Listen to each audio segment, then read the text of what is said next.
Okay. What's up, Metalheads? Angel of Metal, and I'm hanging here with Dante Fox. Hello. Hi. How are you doing? Very well, good to you. Yeah. I'm not too bad, not so bad. Ready to see you guys on stage. I've been hearing so much about you. Yeah, we're really looking forward to it. Cool. So, for those who are new to Dante Fox at home, who are you and what do you do in the band? Tim Manford, guitar player. Sue Willits, lead vocalist. Mike Dagnall, bass player. Rick Hales, trumpeter, drums. Ro, I play keys. Cool. So how did the band form? Right, okay, this is going back quite some time. How long have you got?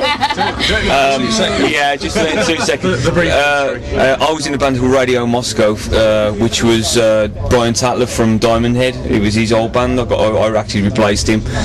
We did an album and things didn't work out for me, so Sue and myself, Sue was writing already and writing new songs, and we got together, started writing, demoing. A few years later, in '96, we signed to No and Then Records, and we released an album called Under Suspicion. Very cool. Well, how did they come into place? Did you know him? Well, no, Dante Fox has been going for quite some time. Like I say, the first album came in '96. We did another album in '99. We did about 3 or 4 tours of Europe and support tours of ELO and Enough's Enough and lots of people. We then got the opportunity to support Vixen 2 years ago. So we started to look for a new band. Certain things about that band worked at the time. We started looking for new people. Mike joined us in May 2006, prior to recording this new album, and Roman followed probably a month later, in June 2006. And Mick was the first guy who we enlisted. He was from the original band who toured with Vixen. Right. So he's the one who worked, the rest of them didn't, so we replaced them. Oh, okay. Your third album, Under the Seven Skies, was released earlier this year. What's the response been like from the media as well as the fans? Well, the response has been fantastic. I mean, the reviews in the magazines and on the radio stations and all across Europe and things where it's been released has been superb. I mean, we're constantly seeing new reviews to this day, and I mean, there's a new review of the live gig we've done in Fireworks recently. The reception we've had with, say, we've done radio interviews across Europe as well. Yeah. So we've been really pleased with the response to the album and the way it's gone. We put a lot of work into it, and we think we've come out with a great piece of music, and people are appreciating it. And where can you find this album? Everywhere. Yeah, everywhere. It's got major distribution. The distribution company is Cargo, so you should be able to get it in HMV, all good record stores, Amazon. Yeah. Cool. Your title album track is like a 9-minute epic. Yes. Do you think it is important to have a song so long to introduce people to a band, like new listeners? Yeah, well, we've always been known for 3-4 minute sort of hard rock pop, very commercial song. That's the way that's our background. But with this new band, it's full of all good players, and on the album everybody pushed each other, and that's one of the strong points about the album. The individual performances are really strong. Hence we wanted to come up with a piece of music that showcased everybody's playing, and lyrically as well, and vocals. We wanted to throw everything in there, great playing, great melodies, lyrics, and some decent solos. Yeah. It showed all the elements of the band that are great. Sue's voice really strong, is out there. It really brings forward in that track, and everybody's playing, as Tim says. It's just the element of the band is there in that track, supported by all the rest of the album, of course, because we love all the tracks on there. We feel as though every track has its own merits, and we're really pleased with it. Cool. Actually wanted to write a song that was the title of the album as well, because we'd never done that artwork. We'd never had one of the songs that was actually the title of the album, so that's what I wanted to do. That's a nice addition. So I came up with the title, which was Under the Seven Skies, and then we wrote a song for it. And that title was there from the beginning, wasn't it? Almost, you'd come up with that pretty early on in the project, and before the song was even thought about. So Sue had come up with that idea, and in a way, it sort of challenged the band to come up with something different. Do you have any personal influences?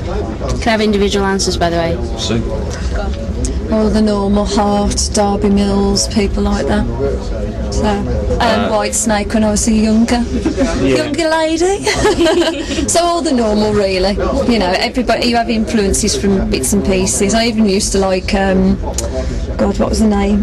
Blondie. You know, I just absolutely love that. So lots of influences through the years, and bits of opera as well.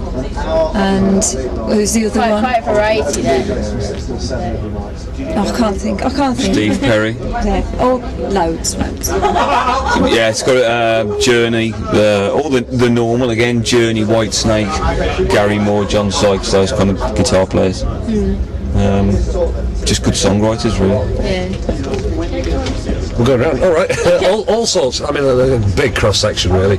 You know, I know the three of us are fairly into. You know, we're into sleaze rock and all the American hair metal bands of the late '80s. Seriously, White Snake, obviously. Yeah.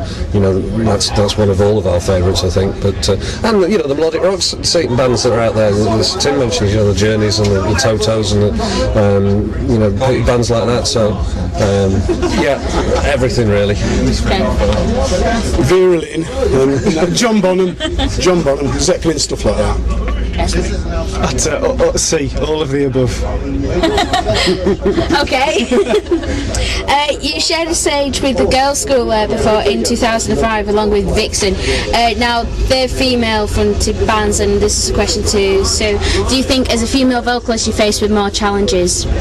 Yes, definitely.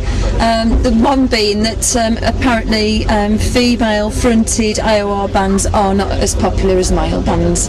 Don't know why, but it's supposed to be a fact of life, so maybe I can try and re-educate some people.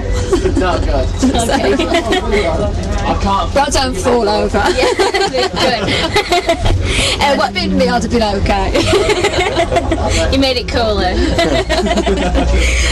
When's your next gig? We're doing 2 dates with Stan Bush, the US legendary songwriter, in October in Rock City on the 5th of October, and 6th at Leeds in Rio's, both with Stan Bush. We're playing the Marlborough Club in help me out, Ilfracombe of all places. We're having a trip to the seaside. That's on the 12th of October. At least it's not Blackpool. Oh dearie. What can we look forward to you guys in the band in the future? Like a new album, possibly? A video? Music? I've started writing another album, and more in sort of the lines with the Under the Seven Skies, the 10-minute epic. But I think we'll always have the elements of Dante Fox that have been there for years and years. So yeah, we've started writing, haven't we? Yeah, it's important not to alienate like the people who are into the early stuff. So, and because like Sue sings a certain way and we all play a certain way, we're all very melodic players and songwriters. So that will always be like the heart of what we do. But the new album, we want it to be even more powerful. Yeah. So do you say that you set yourself a certain goal, like it has to be better than the previous one? Oh yeah, absolutely. We've always got to stretch ourselves at the end of the day, otherwise we wouldn't be a band moving on, sort of thing. So what's your limits then? Good God. Limits. We are limitless. Yeah, we don't restrict ourselves. Is there any links on MySpaces that the people Yes, myspace.com/Dante Fox, which is it's quite a popular MySpace page. And DanteFox.com. Cool. Check it out. Yeah. Let's thank you guys for taking out to do this interview, and I'll see you on stage in a minute. Okay, cool. Thank you. Age the Metal, Dante Fox, keep it loud.